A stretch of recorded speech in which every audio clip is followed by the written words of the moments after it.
If you want to imagine the future, and I reckon you will want that, you need to take the distant future as your starting point, and you need to work your way back. Because if you start in the past, or if you start in the present, you're likely to draw the wrong conclusions about what you see. I was struck by that thought, that mini insight a couple of weeks ago when I had a conversation about email. That is indeed how boring my life is. And I was wondering why 30 years after it hit offices, we still receive so much of it, and why we can't get rid of the whole phenomenon. But also why we feel absolutely compelled to read every single one of it and reply to all of it.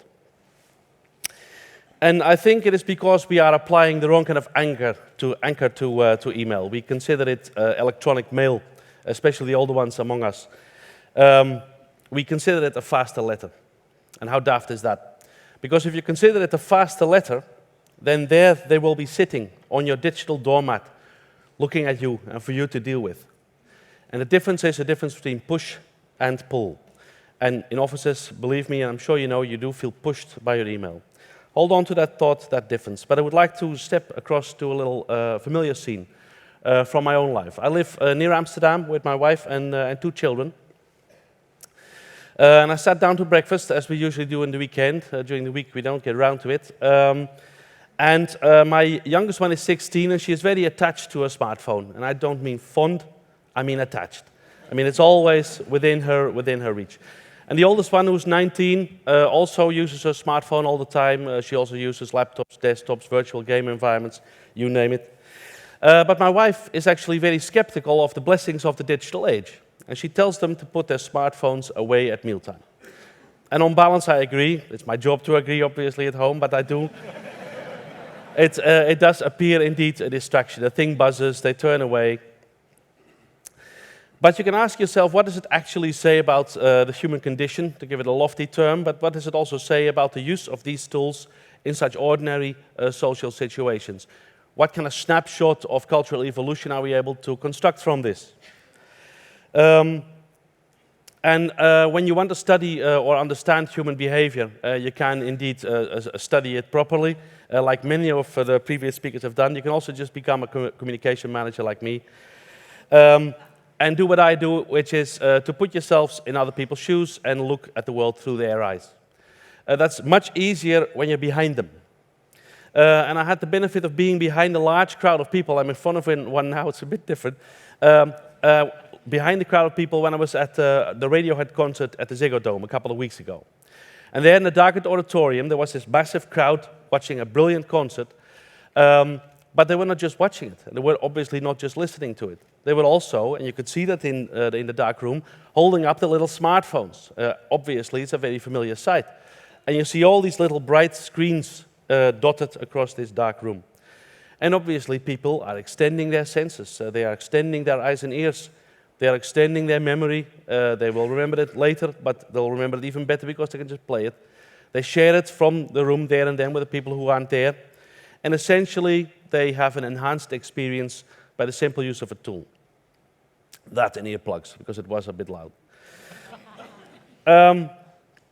When I drove back at night after the concert, I found myself again behind a large crowd, in this case of cars.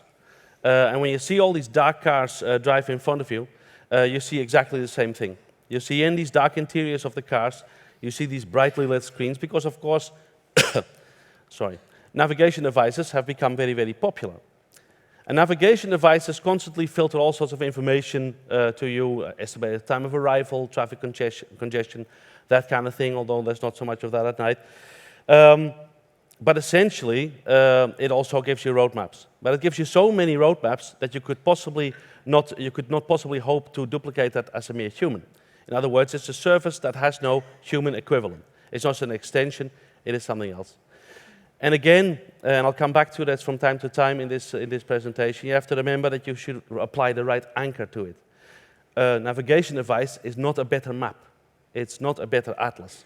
It's something completely different. I'll come back to that. But before I come back to that, and before I already move on to a couple of conclusions, I would like to pause briefly by looking at 3 drivers of human cultural evolution. They're not the only drivers, but they certainly are important. And that is information and knowledge, identity and meaning, and in that triangle, scale. Scale is a tricky one, I'll come back to that. When you look at information and knowledge, the amount of knowledge that people have amassed now obviously is vast. You can't hope to know all of it. And that is indeed why our children have to spend years and years in school just to be able to make sense of it. And they need to make sense of all that knowledge, because only if they can make sense of it, they can internalize it and it can drive their behavior, they can actually use it. And that's not a matter of information, that is really knowledge and sense-making. How to take a knife to a watermelon is my personal favorite from now on. But identity and meaning are equally as important, because without a sense of identity and a sense of meaning, obviously that whole process of internalization of information cannot take place. And of course, the forming of identity is a social process. That's something you do not do on your own. Your identity does not come from a book. Mind you, it does occasionally, but it doesn't, believe me. It comes from your contact with other people. And the search for meaning hasn't really changed much over the years. People try to understand the world and try to see how they fit in it and can thrive in it. What works has changed throughout the ages, but it's essentially basically it. So the search for meaning hasn't changed much, but the meaning of search has changed a lot with the advent, of course, of the internet. Because I obviously date back to the early internet, and in those days there were search engines, but you didn't actually find anything. First of all, because there was nothing. And secondly, because they just didn't work very well. The search engines became find engines. They started working very, very well, and there was lots to find. And with the advent of the social web, they're increasingly becoming be found engines, where you don't have to do much more than put up your own virtual shop that only sells brand new, and you can expect employers, offers, and obviously lovers flooding in to your personal brand. So that has changed, and in that respect, we have come a long way. But information and knowledge and identity and meaning is all very, very nice. But scale is something that is usually poorly understood phenomenon in human affairs. And knowledge has had a bit of a head start in scalability, because we have been able to package it and to some extent measure it and certainly share it for a while now, after the invention first of writing and then later of print. And that indeed, that packageability and that shareability of knowledge is the reason why we can have schools at all. Because indeed it can be shared because you can lay it down. But as that amount of knowledge, as I said earlier, ballooned to be beyond ridiculous proportions, certainly after the industrial and scientific age, so no human could ever hope to encompass all of it. And as we were being put to work in these 19th century factories, and as over the past 50 years, all traditional senses of meaning and also traditional anchors for identity have disappeared, such as religion, trade unions, politics, class, upbringing, you name it. As that has all disappeared, people, of course, on a wider scale, started to feel a growing sense of alienation. And part of the reason why we had growing knowledge and growing alienation at the same time, which I consider a bad thing, is because it is far more difficult to share emotion on the same kind of global, same kind of massive scale as it is to share knowledge. And of course, the telephone helped, but that was one-to-one. You can call your mother. So that, again, has no scale. It has value, but has no scale. There was television, of course, but it's usually other people's emotions, or it's fictional emotion, so it kind of doesn't count, and it's one-to-many, so it's not really contact. And it's only now, with the arrival of the social web, that we are able to properly overcome the challenges of scale that we are faced with in all sorts of walks of life, where we can share sensory information, knowledge, and everything that's associated with it, and emotion, and from that triangle construct meaning for the first time in human history. In the old days, when you were 50 to 100 individuals, chimps on a hillside, it was obviously a lot easier and limited to what berries not to eat. But indeed, our challenges are somewhat larger. Now, two brief sets of conclusions. One, to stay in the spirit of kids and navigation devices, the eternal question, are we there yet? Are we there yet? Are we there yet? And the answer is no, we are not there yet. Because a smartphone, I will argue here, is actually a tremendously primitive device, and obviously totally ridiculous. Hamlet was briefly mentioned here, who was undoubtedly the one who first talked to his smartphone and said, "Alas, poor Yorick, I knew him on Facebook." But indeed, it costs you a hand. That's not a very good tool, unless it's obviously a hammer. And I'm not a device maker, so it's hard to know what devices will develop into, so that'll be a complete stab in the dark. But I do know where the confusion tends to be. First of all, with that anchor from the past, we don't need better typewriters. We don't need faster horses and all these kind of mistakes. But also because people often confuse what something is with what something does. I mean, we need light. We do not necessarily need lamps. So we don't need smartphones, that's evident. We need all the things that they can provide. But as I said, I don't know where that goes.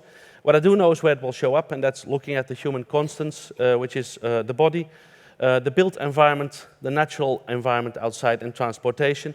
And you can obviously expect ubiquitous computing to turn up into all these domains. But now to the meat of the conclusions. Essentially, why my family life is sometimes complicated. What does it mean when you use these kind of tools in these kind of situations? It is not a distraction. As I said, it starts by calling it a smartphone. That is already wrong, because it is not a smarter phone. These kids are not phoning better or more effectively, although you can use it to phone, but they very rarely do. It's a handheld computer. That's for starters. But they are not just using it to be distracted from you. Although the funny thing is, when you use computers in that particular way, and that is why it is no longer a phone, you are essentially enhancing the way you think. And when people talk to you, and I can only see the dark, so I can't catch you at it, when people talk to you, you often think of something else. Certainly in family situations. But now, since you have a smartphone, it becomes an explicit act, and you can actually see them do it. And that is what you're actually seeing in that little snippet of human cultural evolution. You can actually see people think, which I think is progress, because you can obviously, you often miss even that. So that's one aspect. You can share your sensory information, you can share your knowledge, but you can also tap into knowledge. So you're extending your senses, but you're also extending your brain, you're extending your memory, and you are extending your sharing capability. And that is essentially where I would like to leave off. When you look at the evolution from push to pull, you no longer have to study sources. The sources will study you. And when you believe in that evolution from push to pull, it obviously means you have to set the final step.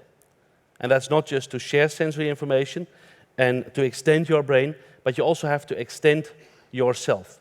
And that's what all these early Twitterers who told people what they had for breakfast were doing. They were not feeling important, they were feeling unimportant. And they were extending the self in the hope they would get some identity-building echo. And what works in real life works in a bar and works online. If you would like to be pulled, you have to extend yourself and present yourself beyond which you will probably find comfortable. Thank you.